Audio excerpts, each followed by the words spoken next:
ọ̀rọ̀ tí igbákejì ààrẹ lórílẹ̀‐èdè yìí sẹ́nẹ́tọ̀ Kashim Shettima tó ṣẹ̀ṣẹ̀ sọ ó mà tó ti fẹ́ di nǹkan báyìí o kódà ó ti fẹ́ di ìjà ní iléeṣẹ́ ààrẹ tó sì jẹ́ pé ọ̀rọ̀ tí wọ́n ń sọ nípa ẹ̀ ní iléeṣẹ́ ààrẹ kì í ṣe ọ̀rọ̀ tí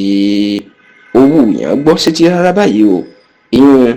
ọ̀rọ̀ tí wọ́n sọ nípa Shettima nípa ìkéde àti ọ̀rọ̀ tó sọ lọ́jọ́bọ̀ tí ṣe tọ́ọ̀sì ọ̀sẹ̀ tí a wà nínú ẹ̀ yìí tí wọ́n sì ní inú ń bí àwọn ọmọlẹ́yìn Tinubu nítorí wọ́n rí ọ̀rọ̀ náà bí ẹni tí ó ń fọgbọ́n sọ̀rọ̀ sí ààrẹ Bọ́lá Ahmed Tinubu ọ̀gá ẹ̀. ẹ rí i pé ìròyìn tí ń lọ ti pẹ́ pé ìjà abẹ́lé ó wà láàrin ààrẹ Bọ́lá Ahmed Tinubu àti Kashim Shettima igbákejì ẹ̀. kódà ìròyìn náà lọ igbe ààrẹ Bọ́lá Ahmed ti pinnu pé òun àti Shettima àwọn ò ní jọ díje du ipò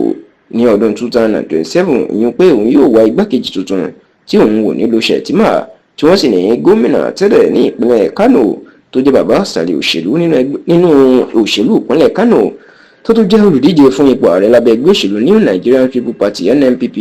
lásìkò ètò ìdìbò ààrẹ ọdún 2023 èyí sẹ́nẹ́tọ̀ Rabiu Musa Kwankwaso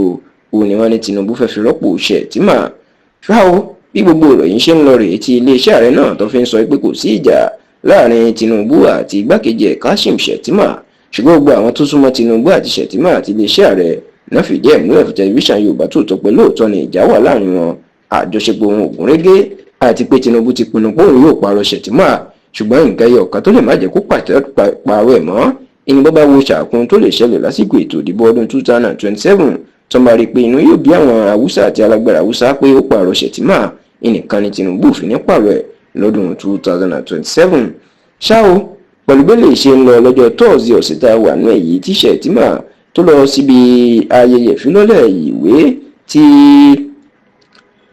mínísítà ọ̀rọ̀ ìdájọ́ lásìkò ìjọba ọ̀mọ̀wé Goodluck Jonathan ìyún Bello Adoke ìwé tó kọ nípa àwọn nǹkan tó ṣẹlẹ̀ nínú ìjọba Nàìjíríà pàápàá àwọn kànga epo oil well ti orílẹ̀-èdè yìí tí wọ́n ń tà fáwọn alágbára àtàwọn oníṣòwò lásìkò tí Shettima tó wà níbẹ̀ ló máa sọ̀rọ̀ tó fẹ́ dá wàhálà lẹ̀ báyìí tó sì tún fẹ́ jẹ́ kí Tinubu bínú sí i. ọ̀rọ̀ tí Shettima sọ níbẹ̀ ni wípé òun ò lè gbàgbé Bello Adoke lásìkò ìjọba Jonathan olóhùn ni Jonathan kórìíra jù lásìkò ìjọba ẹ̀ tó fẹ́ yọ kúrò nípò ṣùgbọ́n ó ní ṣe ni Bello Adoke gbéná wojú Jonathan gẹ́ẹ̀ pé kò bófin mu ó ní ààrẹ kan ò lẹ́tọ̀ọ́ láti yọ gómìnà tàbí kánsílọ̀ lásán kúrò nípò. Shettima ní ọ̀rọ̀ yìí ó wù ú lórí nítorí pé lóòótọ́ ó ní kò sí ààrẹ kan tó lágbára láti yọ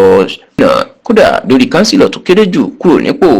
ọ̀rọ̀ yìí mà ní ó di awuyewuye ńlá tó sì jẹ́ pé inú ló bí ọ̀pọ̀ àwọn ọmọ lẹ́yìn Tinubu pé Shettima ń fọgbọ́n sọ̀kò ọ̀rọ̀ sí ọ̀gá ẹ̀ ni bó tilẹ̀ jẹ́ pé Shettima ò sọ̀rọ̀ sí Tinubu ṣùgbọ́n wọ́n ní ọ̀rọ̀ náà ó jọra wọn. ẹ sì rántí pé lọ́jọ́ 18 oṣù kẹta ọdún tá a wà yìí the 18th of March 2025 ìní ààrẹ Bọ́lá Ahmed Tinubu ló fún gómìnà ìpínlẹ̀ Rivers gómìnà Sim Fubara igbákejì ẹ̀ àti arábìnrin Ngozi àti gbogbo àwọn ọmọ ilé ìgbìmọ̀ aṣòfin ìpínlẹ̀ Rivers ní ìwé gbélé suspension letter fóṣù 6 tó sì kéde ìjọba pàjáwìrì tó ní kí ajagunfẹ̀yìntì kan kó máa ṣàkóso ìpínlẹ̀ náà nítorí pé wàhálà òṣèlú ó ń ṣẹlẹ̀ níbẹ̀. ọ̀rọ̀ ìlọ̀pọ̀ èèyàn ló bu ẹnu àtẹ́lù tán ni lábẹ́ ìjọba democracy ààrẹ kan ò láṣẹ láti yọ gómìnà tàbí àwọn alága ìjọba ìbílẹ̀ lásán ṣùgbọ́n tó wá jẹ́ pé ọ̀rọ̀ tí Shettima tóun náà sọ lọ́jọ́ tọ́ọ̀sì ọ̀sẹ̀ yìí ó ti fi hàn pé òun náà tako ìgbésẹ̀ tí ọ̀gá ẹ̀ gbé. ọ̀rọ̀ ìgbọ̀n sì ni ó ń bí àwọn ọmọlẹ́yìn Tinubu nínú gidigidi tani kò yẹ kí Shettima kó tiẹ̀ sọ̀rọ̀ ọ̀rọ̀ bẹ́ẹ̀ nígbà tó mọ̀ nǹkan tó wà nílẹ̀ ìgbọ́gbẹ́ ẹ̀ ṣẹ̀ṣẹ̀ yọ gómìnà kan nípò ni tí ọ̀rọ̀ ètò sì tún ti ń dá wàhálà sílẹ̀ ní iléeṣẹ́ ààrẹ.